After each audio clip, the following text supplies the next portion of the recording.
Okay, anong reklamo ninyo sa agency? Nag-update ng requirement namin noong January 21. Okay. Noong January 22, doon nag-submit kami. Hindi na kami pinabalik sa dating duty namin. Bakit daw? Ililipat na lang daw kami. Sa ibang Sa Campus Pwesto po. Pwesto, okay. Tapos pinangakuan kami na ililipat sa isang pwesto. Hanggang ngayon, hindi na kami Balik.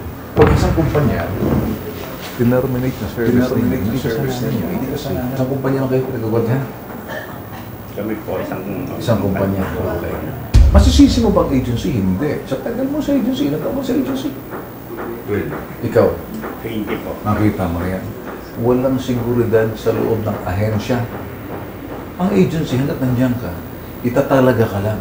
Hanggat may kliyente ka, may trabaho. Hanggat may pinaposte mo pagtrabaho. Ngayon, pag wala ng account yung agency, babalik ka ngayon. Mag-aantay ka. Sila kasi maghahanap ng mga na kumpanya. Pag walang requirements, anong trabaho ang bibigay sa inyo? Magagalit kayo sa agency na hindi kayo kinukuha. Hindi naman ang agency papasweldo sa inyo.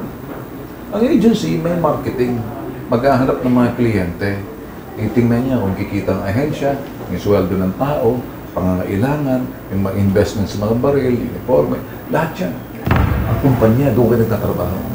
Ang agency, nagtatalaga lang, kumukuha ng account, tapos nilalagay na kayo, kumikita na sila doon. Pag wala na silang kinikita, tapos ng trabaho. Okay?